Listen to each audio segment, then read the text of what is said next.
नमस्कार।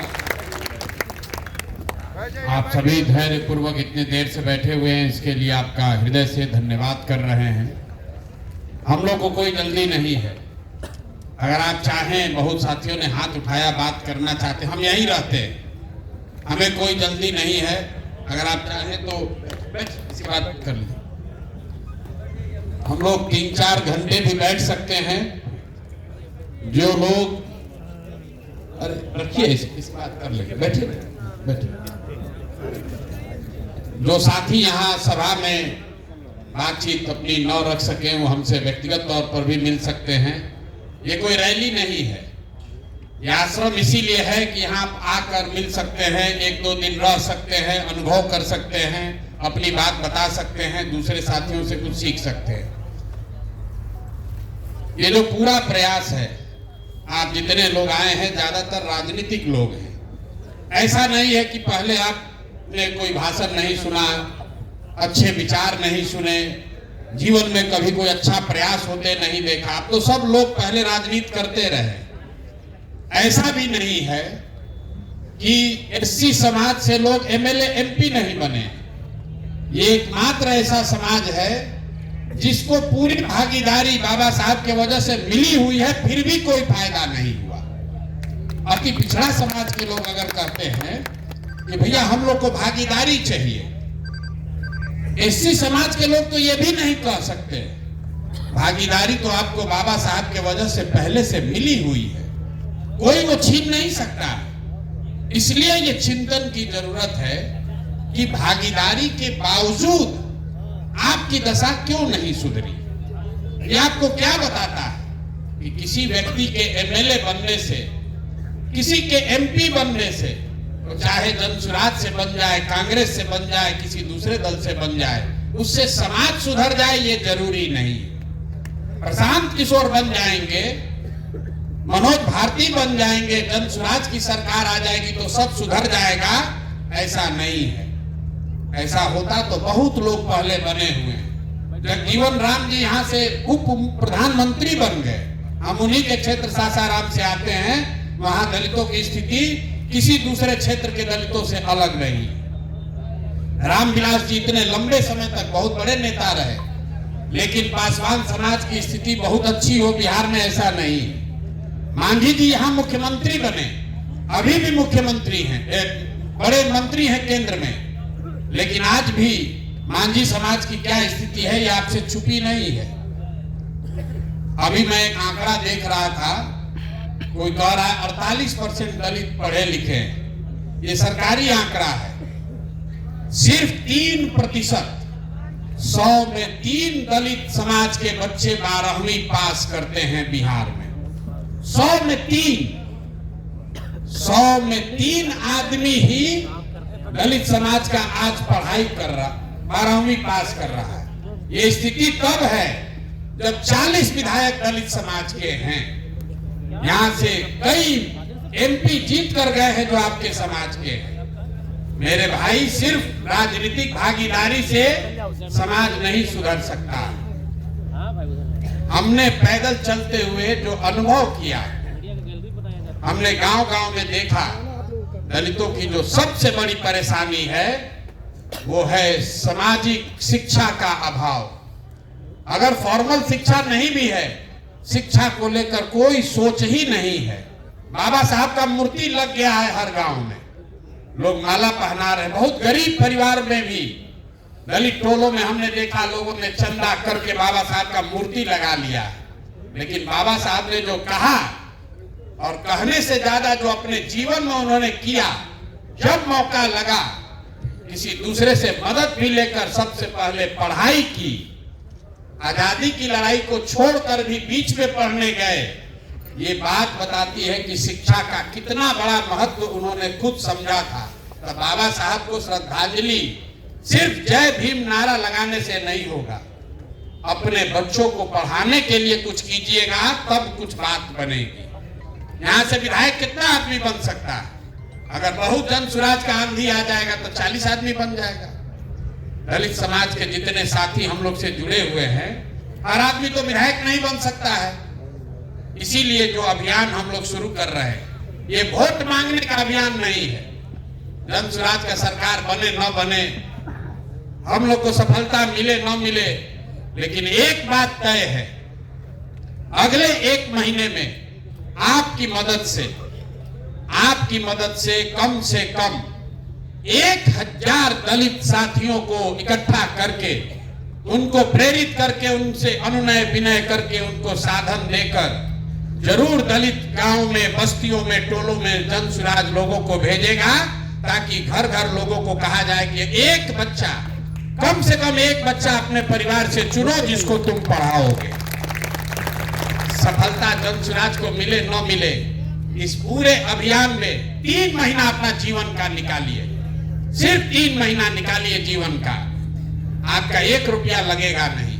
वो साधन, वो व्यवस्था, वो गाड़ी, वो पैम्पलेट सब आपको जन स्वराज से मिलेगा।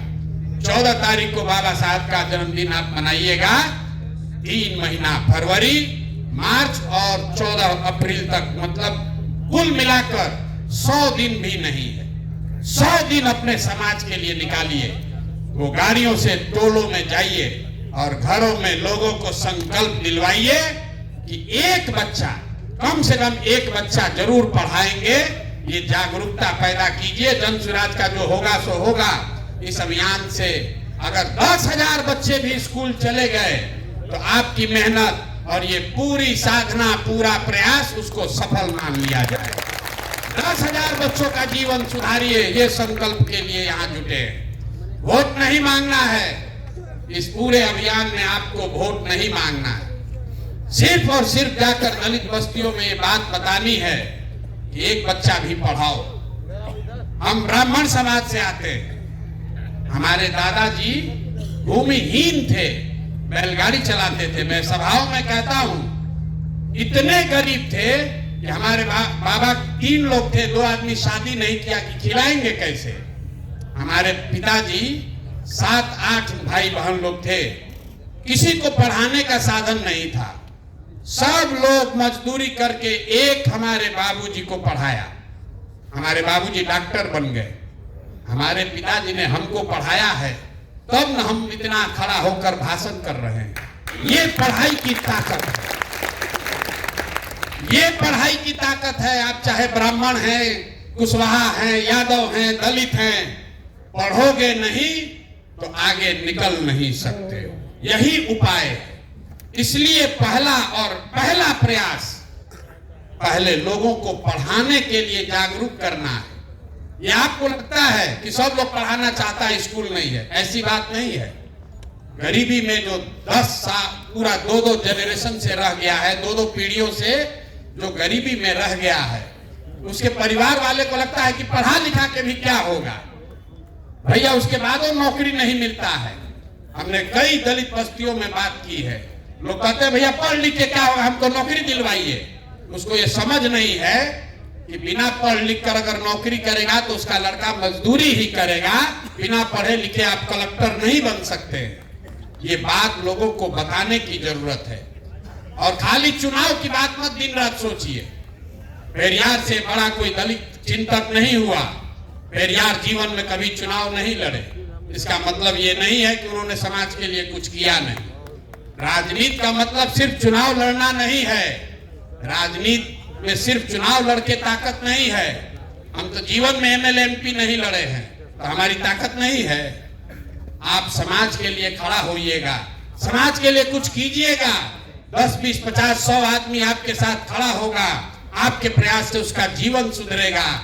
तभी आप सही मायने में नेता बनिएगा। एमएलए एमपी तो लोग कितना बने और आए और गए, कोई किसी को याद भी नहीं है कि कौन आया कौन गया। पेरियार को कोई भूल नहीं सकता है, कांसी राम जी को कोई भूल नहीं सकता है, क्योंकि इन लोगों ने समाज के लिए कुछ किया है।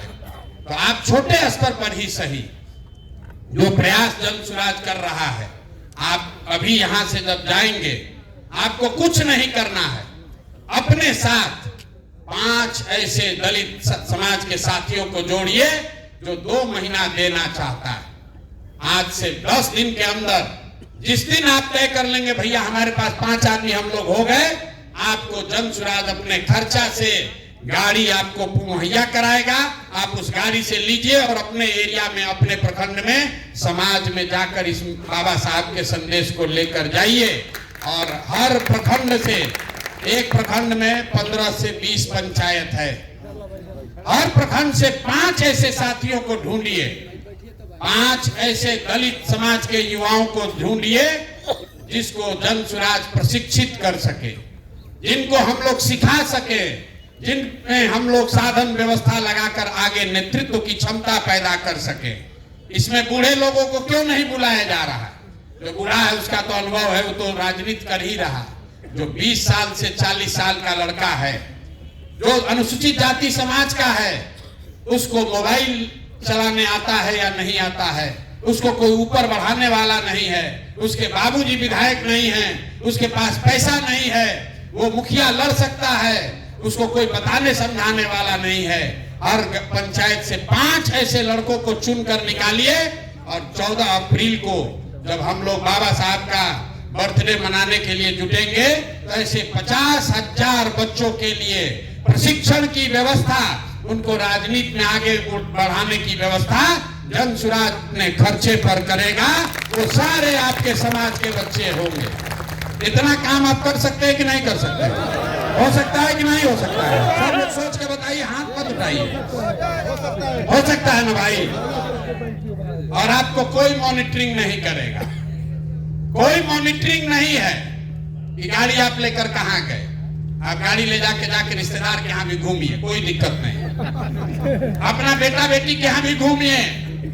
लगना चाहिए ये जन स्वराज का एससी समाज का नेता है, इसको जन स्वराज से वो व्यवस्था मिली हुई है। अगल बगल का आदमी देखेगा तो कहेगा कि ये जन स्वराज का एससी समाज का नेता है।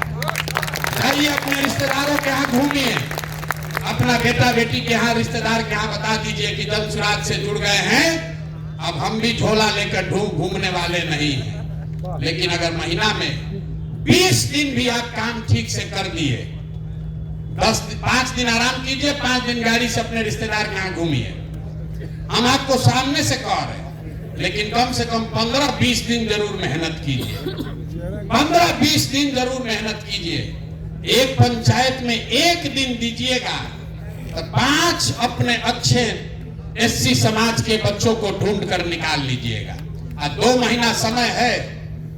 एक प्रखंड में मुश्किल से 15-20 पंचायत है। 30 दिन, 35 दिन, 40 दिन काम कीजिए और आपके पंचायत से, हर पंचायत से 5-5 साथियों को ढूंढ कर निकाल लीजिए। 100 बच्चों का जीवन सुधारने का रास्ता आप बन सकते हैं, जरिया आप बन सकते हैं। इस संकल्प के साथ जाइए। एक आदमी इतना बड़ा मैसेज लेकर घर घर आप नहीं पहुंच पाइएगा। यहाँ कहने का बात है, ये भैया हम लोग घर घर लोगों को तैयार कर देंगे, नहीं कर पाइएगा। 2-2.5 करोड़ की आबादी है। 2 करोड़ की आबादी मतलब कम से कम 50 लाख परिवार।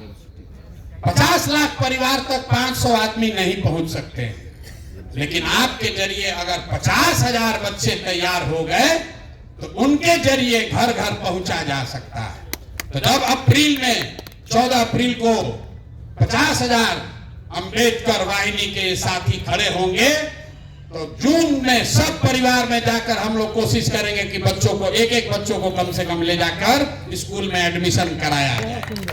तब ये अभियान पूरा होगा, जिसका दूसरा चरण है। तो पहले चरण में आज आपसे मिल रहे हैं। आपके पास 10 दिन का समय है।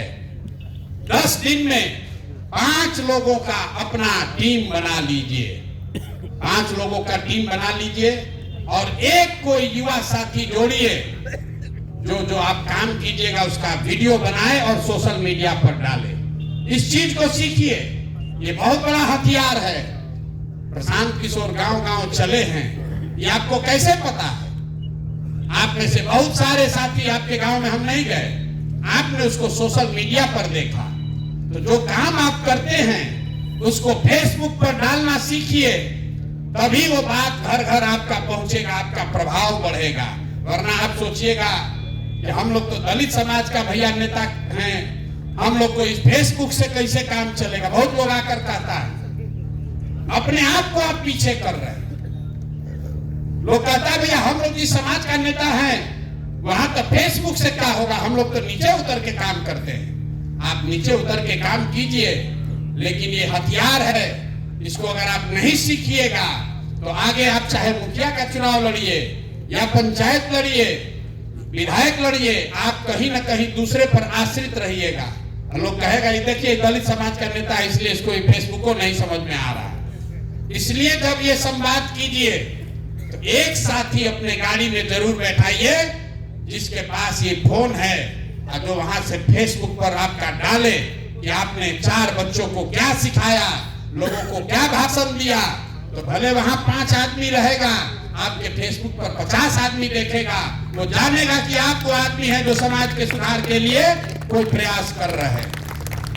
तो काम क्या करना है, यहां से जाने के बाद अपने प्रखंड में 5 आदमी का टीम बनाना है और एक साथी ढूंढना है जिसको मोबाइल का, सोशल मीडिया का समझ है, उसको अपना असिस्टेंट, राजनीतिक असिस्टेंट बना लीजिए। जब गाड़ी आपको मिलेगी तो 5 गो नेता में से 1 2 आपके साथ बैठेगा, कोई बैठे ना बैठे डिजिटल वाला, मोबाइल वाला लड़का जरूर बैठना चाहिए। जाइए और जहां जहां जाकर टोलों में आप संवाद करेंगे उसका वीडियो बनाइए और अपने फेसबुक पर डालिए, ताकि कोई मॉनिटरिंग नहीं है। और आप देखिएगा मेरा सिखाया हुआ चीज 2 महीना के अंदर 4000 5000 आदमी आपको जान जाएगा आपके इलाके में कि आप ही वो आदमी हैं जो ये घर घर काम कर रहे हैं। जब आप जाएंगे संवाद करने तो जन सुराज ने जो वादा किया है, जन सुराज आएगा तो 5 चीज हो जाएगा। पलायन को रोक दिया जाएगा।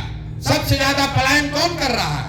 दलित समाज के बच्चे कर रहे हैं। तो हम लोगों ने ये कहा है कि साल भर के अंदर, इसको याद रखिए, साल भर के अंदर मतलब 2026 के छठ के बाद किसी भी परिवार के बच्चे को मजबूरी में पैसे के लिए बिहार से पलायन, बिहार छोड़कर पलायन पर नहीं जाना पड़ेगा। उसको 10-12 हजार का रोजी रोजगार का व्यवस्था बिहार में किया जाएगा। अगर यहाँ पढ़ाई नहीं है तो सबसे ज्यादा कौन प्रभावित है? दलित समाज के बच्चे प्रभावित हैं। इसलिए हम लोगों ने क्या कहा, शिक्षा सुधारेंगे, फ्री में शिक्षा देंगे। तो 50 वर्ष से आप सुन रहे हैं।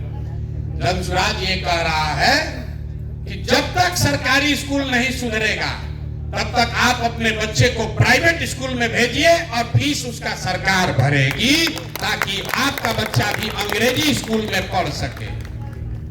तीसरी बात हम लोगों ने क्या कही, आपके घरों में जो महिलाएं हैं जिसको ब्याज पर रुपया नहीं मिलता है, किसी के यहाँ पैसे का जरूरत पड़ गया, हम गांव में चले लोग बताता है 5 टका महीना पर, 5 टका महीना पर दलित परिवार में, अति पिछड़ा परिवार में, गरीब परिवार को लोन लेना पड़ता है।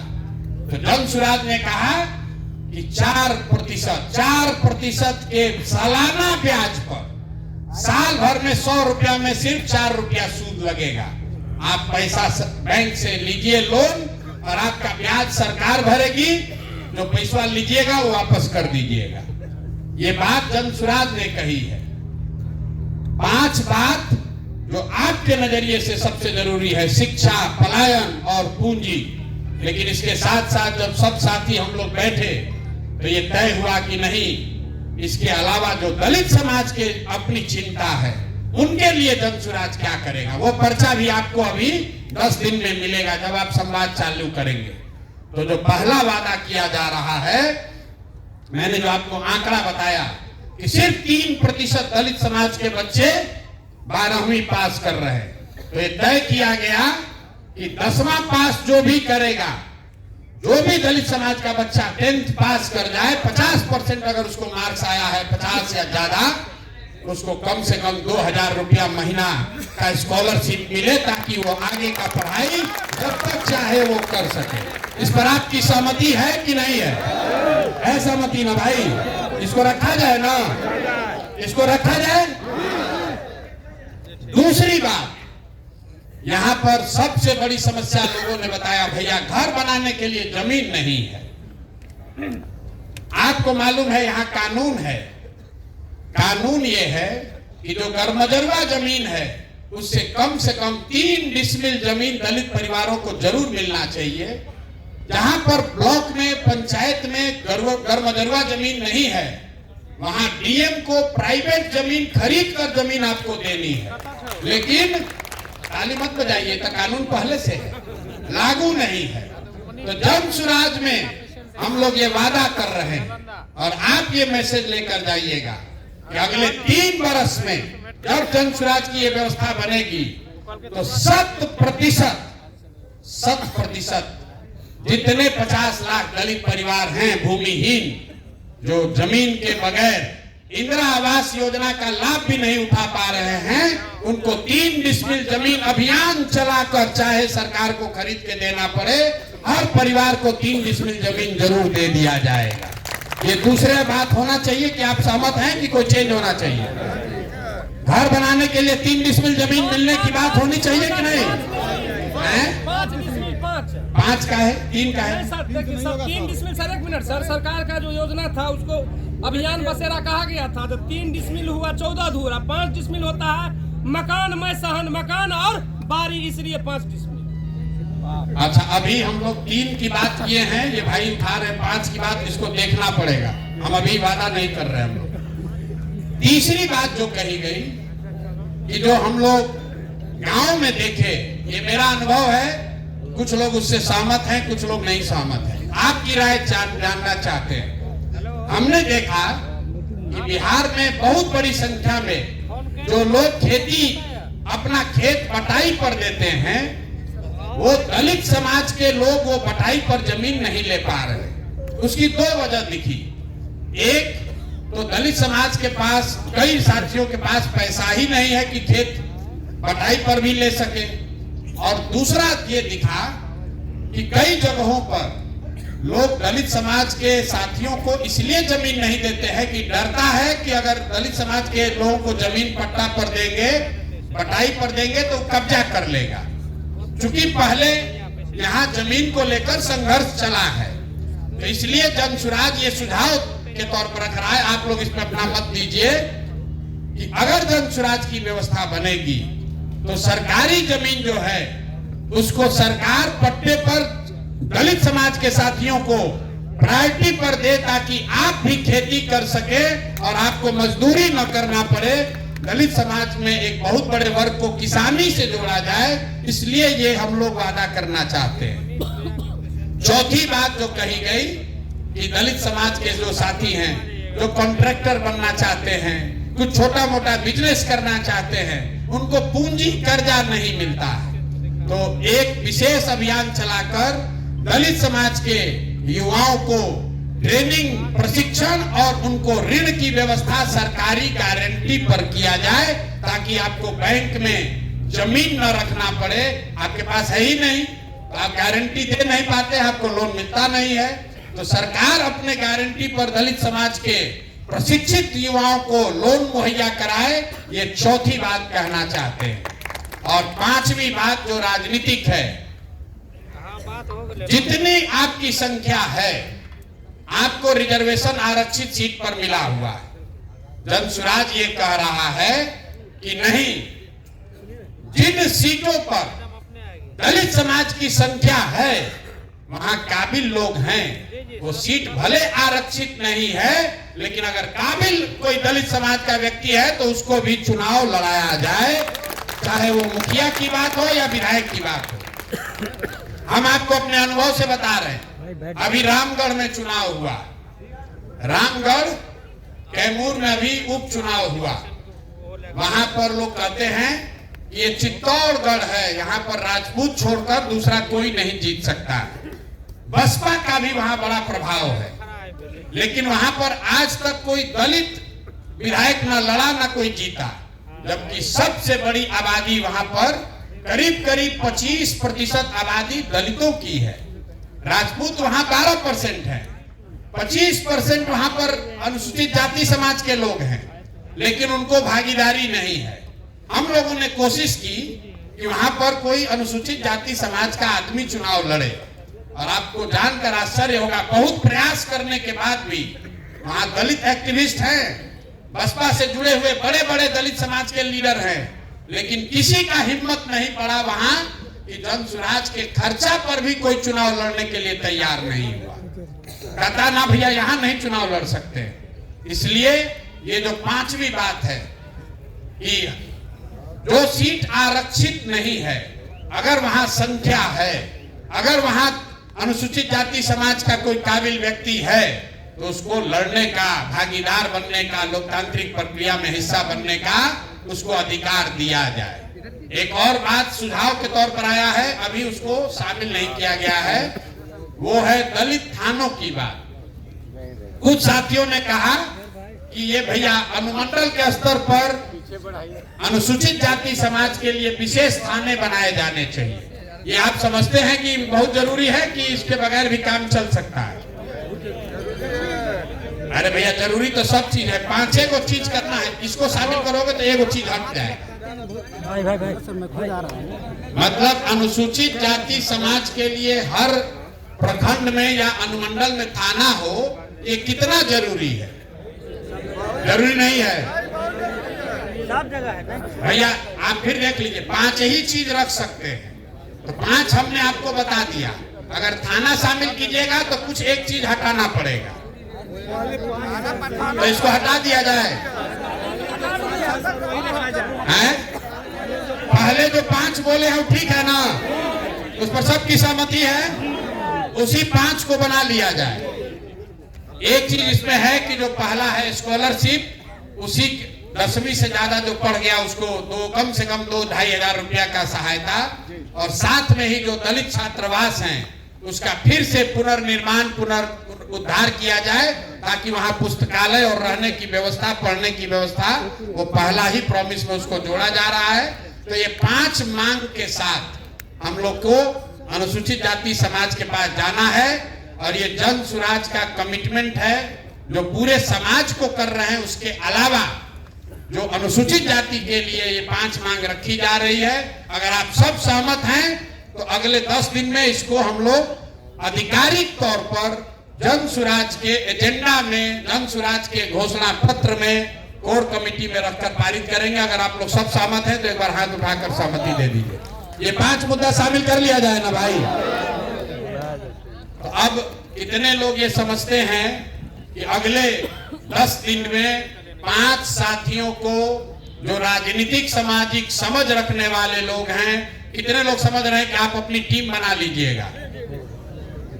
आधा लोग हाथ उठाया, आधा नहीं उठाया। जो आपको कल से फोन जाना शुरू होगा, ये हो जाएगा ना। और जो जो टीम बनाएंगे उसको भूलना नहीं है। एक आदमी युवा साथी जो डिजिटल का समझ रखता है, जो काम आप कीजिए उसको बताना भी जरूरी है। जो काम कीजिएगा वो लोगों को दिखना चाहिए। तो ये काम पूरा कर लीजिए। 1 मिनट, हाँ बोलिए। हमारा कहना है कि एक डिजिटल मोबाइल आप अपने तरफ से अच्छा क्वालिटी का दे देंगे। आप पहले एक आदमी चुनिए, हम 50,000 को दे देंगे। 50,000 डिजिटल वाहिनी, जितने आप अम्बेडकर वाहिनी चुन कर लाए, आपने सुना नहीं, जितने 50,000 बच्चे आप चुन कर लाएंगे जो अम्बेडकर वाहिनी बनेंगे, उनको मोबाइल, उनको उनका रिचार्ज, उनको आगे का प्रशिक्षण, वो सब काम जन स्वराज के खर्चे पर किया जाए।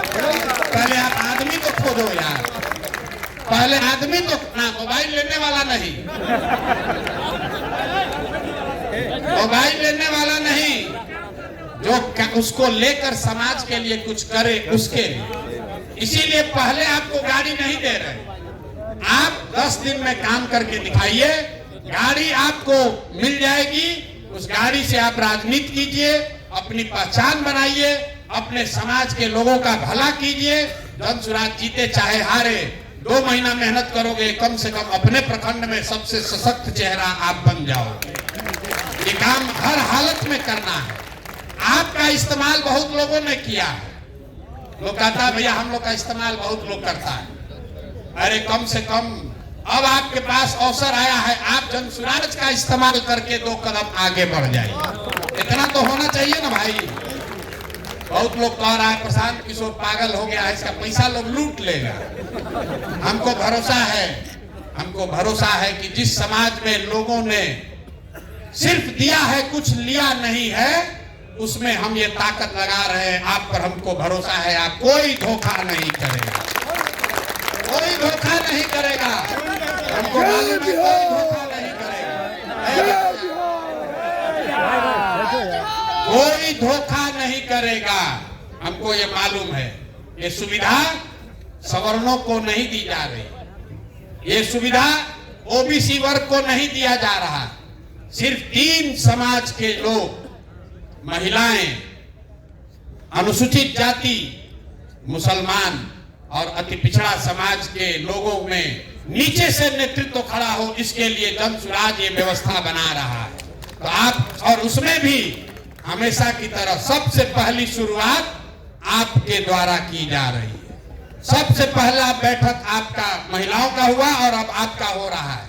10 दिन के अंदर आज तक आपने राजनीति किया, अपना घर का आटा गीला किए, अपना रुपया लगाए, अपना पसीना बहाए, और फिर नेताजी के पीछे पीछे घूमे, कुछ नहीं हासिल हुआ। अब जन स्वराज ये कह रहा है कि जन स्वराज का साधन लीजिए, अपनी ताकत लगाइए, जन स्वराज का कुछ हो या ना, कम से कम अपनी पहचान बनाइए, अपने समाज के लोगों के लिए कुछ अच्छा कर लीजिए। इतना काम तो कर लीजिएगा ना भाई, कर लीजिएगा ना। तो 14 तारीख को बाबा साहब का जब जन्मदिन मनेगा तो 50,000 अंबेडकर वाहिनी बिहार से होंगे कि नहीं होंगे? होंगे ना। आप पर भरोसा करके कह दे, प्रेस में कह दिया जाए ना। और एक अंतिम बात, अधिक हो जाएगा, अंतिम बात, ये गांधी और बाबा साहब की जो बात, जब हम पैदल चलना शुरू किए तो बहुत लोगों ने कहा तो गांधी जी का फोटो लगाए हैं भैया, इसमें बाबा साहब का भी फोटो होना चाहिए। और जितने लोग यहाँ बैठे हैं, लोगों से घंटों घंटा हमारी बहस हुई है, इसलिए नहीं कि हमको बाबा साहब का फोटो लगाना नहीं था। हम ये चाहते हैं कि आप इस चीज को समझिए कि ये क्यों दोनों फोटो साथ में है। सिर्फ फोटो साथ में नहीं है, ये देश में पहला ऐसा राजनीतिक प्रयास है जिसमें गांधी के विचारधारा को मानने वाले और अंबेडकर के विचारधारा के मानने वाले लोग साथ में आ रहे हैं, ताकि गोडसे की विचारधारा को हराया जा सके। तो एक ही सूत्र आप समझिए, बाबा साहब ने क्या कहा, गांधी जी ने क्या कहा। हमने लोगों को यही पूछा कि आप ये बताओ कि अगर आज बाबा साहब होते और आज गांधी जी भी होते और भाजपा की सरकार होती, तो बाबा साहब भाजपा की सरकार से समझौता करते कि गांधी के साथ चलते? गांधी के साथ चलेंगे बाबा साहब की गोडसे के साथ चलेंगे? गांधी के साथ। और गांधी जी किसके साथ चलेंगे, बाबा साहब के साथ चलेंगे कि गोडसे के साथ चलेंगे? तो भाई, आप अपने समाज का एक्टिविस्ट बनकर रह सकते हैं, अम्बेडकराइट है, आप अम्बेडकराइट बनकर रह सकते हैं, लेकिन अगर चुनावी सफलता चाहिए तो कोई एक वर्ग अकेले चुनाव नहीं जीत सकता है। किसी न किसी के साथ आपको सामाजिक राजनीतिक गठजोड़ बनाना पड़ेगा। तो अगर बाबा साहब के मानने वाले लोगों को किसी के साथ समझौता करना है, किसी के साथ गठजोड़ बनाना है, तो मुझे ऐसा लगता है कि गोडसे और गांधी के बीच में बाबा साहब के मानने वाले लोग गांधी को ही चुनेंगे। इसलिए बिहार से ये नूतन नया प्रयोग शुरू किया जा रहा है। सिर्फ फोटो साथ में नहीं है, इन दोनों विचारधारा के लोग जिस दिन साथ में आ गए, आप यकीन जानिए सत्ता आपके हाथ में आनी ही आनी है, कोई रोक नहीं सकता। आप सब आए, आपने बात सुनी, कुछ बात समझ में आया होगा, कुछ बात धीरे धीरे अभी और समझ में आएगा। घबराना नहीं है, सिर्फ चुनाव की राजनीति नहीं है, ये समाज को नीचे से जगाने, समझाने और नई ताकत पैदा करने का अभियान है। इसमें जुड़े हैं, आपसे हम कुछ सीखेंगे, हमसे आप कुछ सीखिएगा, दोनों सब मिलकर एक बेहतर व्यवस्था बनाएं, जहां आपके हमारे बच्चों को गरीबी, भूखमरी का शिकार ना होना पड़े। आपके बच्चे भी अंग्रेजी में बोले, तब आपका बच्चा कहेगा कि हमारे पिताजी ने, हमारे भाई ने, हमारे चाचा ने वो आंदोलन शुरू किया था, जिसके 2 बरस के बाद बिहार में अंग्रेजी स्कूल में पढ़ने की व्यवस्था हुई, उसी से हम लोग पढ़कर आगे बढ़े। तो अगर ये व्यवस्था बनाना चाहते हैं तो खाली बतियाने से नहीं होगा, नारा लगाने से नहीं होगा, 2-4 महीने अपने जीवन का निकाल कर समाज के लिए दीजिए। अगर समाज के लिए देंगे तो अच्छा ही होगा, और अगर आप समाज के लिए अच्छा करोगे तो ऊपर वाला है वो आपके लिए अच्छा ही करेगा। इसी के साथ मैं अपनी बात खत्म कर रहा हूं। जिन साथियों को कोई प्रश्न है, व्यक्तिगत तौर पर मिलना है, हम यहीं बैठे हुए हैं, धक्कम धुक्की करने की जरूरत नहीं है। सेल्फी खिंचाने से ना बिहार सुधरेगा ना आपका समाज सुधरेगा। सेल्फी खिंचाने से कुछ नहीं होगा।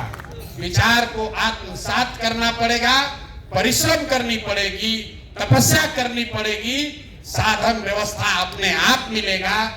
आपके लोटा, वो हम लोग कहते हैं ना कि समंदर में पानी बहुत है, लेकिन आप उतना ही पानी उठा पाइएगा कि आपका लोटा कितना बड़ा है। तो अपनी पात्रता को बेहतर कीजिए, समाज के लिए बेहतर कीजिए। इसी आह्वान के साथ आपका सबका फिर से हृदय से धन्यवाद कर रहे हैं। बहुत बहुत शुक्रिया।